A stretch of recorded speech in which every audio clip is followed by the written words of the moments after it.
62ാമത് സംസ്ഥാന school കലോത്സവത്തിലെ mimicry വേദിയിൽ higher secondary ആൺകുട്ടികളുടെ അവിടെ ഏറ്റവും കൂടുതൽ ശ്രദ്ധേയമായി തോന്നിയത് ഒരു ആവർത്തനമാണ്. ഈ ആവർത്തനം എന്ന് പറയുമ്പോൾ അത് ഏതാണ്ട് ഒരു 6-7 വർഷം മുമ്പ് തന്നെ കൊണ്ടുവന്ന ബീറ്റ് ബോക്സിംഗ്. ഈ ബീറ്റ് ബോക്സിംഗിന്റെ ഒരു നീണ്ട നിരയുണ്ടായിരുന്നു ഈ 4 ക്ലസ്റ്ററുകളായിട്ടുള്ള മത്സരത്തിൽ. അപ്പൊ ഈ ബീറ്റ് ബോക്സിംഗ് കൊണ്ടുവന്നത് ആരാണ്, അല്ലെങ്കിൽ അതിന്റെ ഒരു ഇൻട്രൊഡക്ഷൻ ഇട്ടത് ആരാണ് ഈ കലോത്സവ വേദിയിൽ?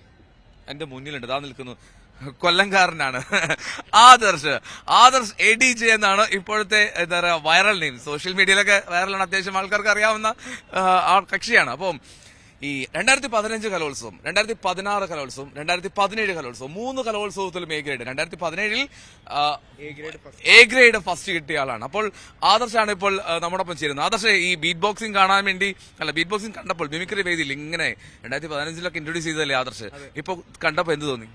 ബീറ്റ് ബോക്സ് കാണുമ്പോൾ സന്തോഷമാണ്, പക്ഷെ ഇതിന്റെ ഇടയിൽ എനിക്ക് പ്രാക്കുണ്ട്. കാരണം ഇത് ഞാനാണല്ലോ തുടക്കം കുറിച്ചതും. അതിനുശേഷം ഈ ബീറ്റ് ബോക്സ് ചെയ്യുന്ന ആൾക്കാരെ മാക്സിമം ക്യാൻസൽ ചെയ്യുന്ന ഒരു പരിപാടി ഇപ്പോൾ ഉണ്ട്.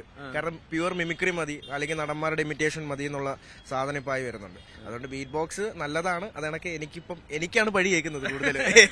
അല്ല, ഈ ആദർശ് എങ്ങനെ ബീറ്റ് ബോക്സിംഗിലേക്ക് എത്തി? എന്തുകൊണ്ടാണ് ബീറ്റ് ബോക്സിംഗ് എന്നുള്ള സംഭവം കൊള്ളാം, അത് മിമിക്രി വേദിയിൽ ഏക്കും തോന്നിയത് എങ്ങനെയാണ്? ഇതിപ്പോ കേൾക്കുമ്പോൾ ആവർത്തന വിരസത തോന്നിയില്ലേ? എനിക്ക് അന്ന് തോന്നിയ ഒരു സാധനമാണ് ഈ ആവർത്തന വിരസത. അന്ന് ചെയ്യുന്ന ടൈമില് ഏകദേശം ഈ പ്രകൃതി ശബ്ദങ്ങളും അങ്ങനത്തെ കിളി കൂവുന്നു, മറ്റേ വെള്ള പൊട്ടി വിടരുന്നു, അതെ, ആ സൗണ്ട്സ് ആണ് കൂടുതലും മിമിക്രിയിൽ കണ്ടുകൊണ്ടിരുന്നത്. അത് തോട്ട് മാറണം, അല്ലെങ്കിൽ അങ്ങനെ ഒരാളുടെ വീഡിയോ കണ്ടിട്ട് ഇൻസ്പയർ ആയിട്ട് അത് പഠിച്ച് അങ്ങനെയാണ് ശരിക്കും ഇതിലോട്ട് വരുന്നത്. അപ്പോൾ ഈ എന്താണെങ്കിലും ഈ ബീറ്റ് ബോക്സിംഗിന്റെ ഒരു ഉപജ്ഞാതാവ് എന്നൊക്കെ ഞാൻ ഇൻട്രൊഡക്ഷൻ ഇട്ടതാണ്. അപ്പോ അത് മോശമാക്കരുത്, ഒന്ന് കാണിച്ചു കൊടുക്കണം. ബീറ്റ് ബോക്സിംഗ് അല്ലേ? ബീറ്റ് ബോക്സിംഗ് സിമ്പിൾ ആണ്, ഇപ്പൊ എല്ലാവർക്കും അറിയാം. തൊണ്ട കൊണ്ട് കുറെ ഇൻസ്ട്രുമെന്റ്സ് കാണിക്കുന്നു, ചെറിയൊരു സൗണ്ട്. ചേട്ടന്റെ പേര് എൽദോ. ഇപ്പൊ എൽദോ വെച്ചിട്ട് ഞാൻ ഒരു ഫ്രീ സ്റ്റൈൽ സാധനം കാണിച്ചു തരാം.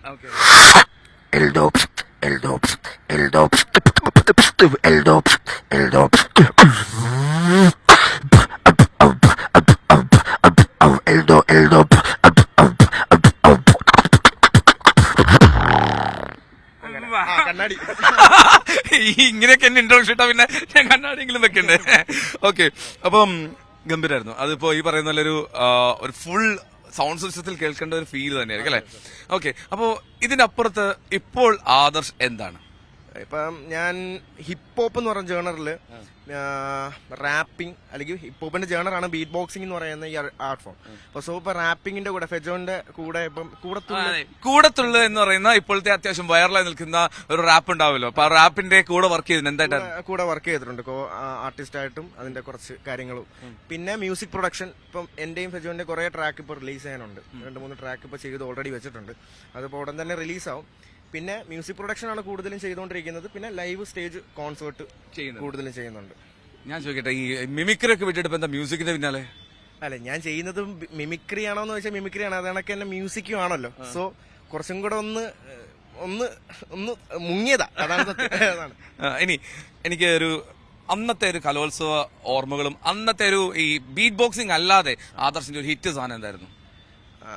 ബീറ്റ് ബോക്സിംഗ് എനിക്ക് തോന്നുന്നു ഫസ്റ്റ് ടൈം ഞാൻ കലോത്സവത്തിൽ ചെയ്യുന്ന ഉമ്മൻചാണ്ടി സാർ ഇപ്പൊ നമ്മളിവിടെ ഇല്ല. ഉമ്മൻചാണ്ടി സാറിന്റെ സൗണ്ട് വെച്ചിട്ട് ഇതുപോലെ DJ അന്ന് ചെയ്തായിരുന്നു. അപ്പൊ അതിനുശേഷം ഞാൻ പുള്ളി മരിച്ചതിന് ശേഷം പിന്നെ ചെയ്യണം, എനിക്ക് തന്നെ ഭയങ്കര ഒരു പാടുപോലെ. അതിന് പിന്നെ വെള്ളാപ്പള്ളി നടേശൻ സാർ, ഈ രാഷ്ട്രീയക്കാരുടെ ശബ്ദത്തിൽ മോർഫ് ചെയ്യുന്നൊരു പരിപാടി. ഇപ്പം വെള്ളാപ്പള്ളി നടേശൻ സാറിന്റെ അന്ന് ചെയ്തത് ഞാൻ കാണിച്ചു തരാം. ഇപ്പൊ വെള്ളാപ്പള്ളി നടേശൻ സാറിന്റെ സൗണ്ട് എന്ന് പറയുന്നത് ഇതിപ്പോ DJ ആകുമ്പം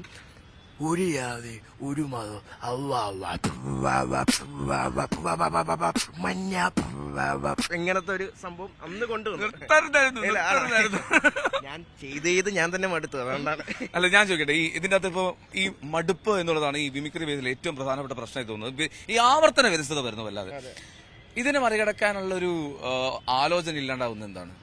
സോഷ്യൽ മീഡിയ ആണ് നമ്മളെ മാനിപ്പുലേറ്റ് ചെയ്യുന്നത്. ശരിക്കും പറഞ്ഞാൽ സോഷ്യൽ മീഡിയയുടെ പുറകെ പോയിട്ട് പുതിയ കണ്ടന്റ് കണ്ടിട്ട് അതിൽ ഇൻസ്പയർ ആവും. പക്ഷെ നമ്മൾ തന്നെ വർക്ക് ചെയ്യാനുള്ള എനിക്ക് എങ്ങനെ തോന്നുന്നത് കേട്ടോ. അതുകൊണ്ടാണ് ഞാൻ അങ്ങനെ പറഞ്ഞത്. സോഷ്യൽ മീഡിയ ആയിരിക്കാം.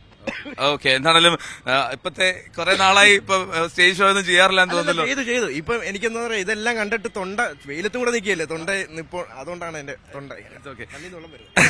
ഞാൻ പറയട്ടെ ഒരു കാര്യം കൂടി, ഇപ്പോൾ പറ്റുമെന്ന് എനിക്കറിയില്ല, തൊണ്ട ഇങ്ങനെ ആയതുകൊണ്ട് ഈ ഏറ്റവും ലേറ്റസ്റ്റ് ആയിട്ട് പുതിയതായിട്ട് എന്തെങ്കിലും നമ്പർ കണ്ടെത്തിയിരുന്നോ?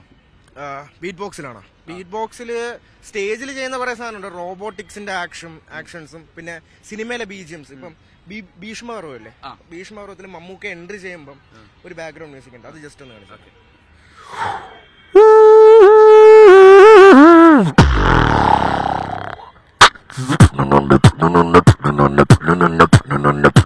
ഹൈലൈറ്റ് എന്ന് പറയുന്നത്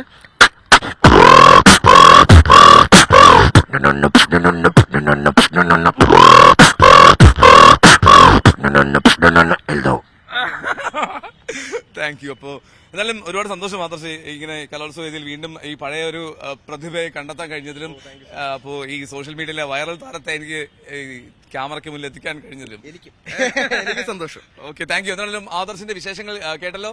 ഈ ആദർശ് ഈ കലോത്സവ വേദിയിലെ ഒരു മിന്നും താരമായിരുന്നു തുടർച്ചയായിട്ടുള്ള 3 വർഷങ്ങൾ. അപ്പോൾ അതിപ്പോൾ സ്റ്റേജിൽ തുടരുകയും ചെയ്യുന്നു എന്നതാണ് ഏറ്റവും സന്തോഷകരമായിട്ടുള്ള കാര്യം. ക്യാമറമാൻ സുമേഷ് മൊറാഴയ്ക്കൊപ്പം എൽദോപ്പോൾ, പുതുച്ചേരി, ന്യൂസ് 18.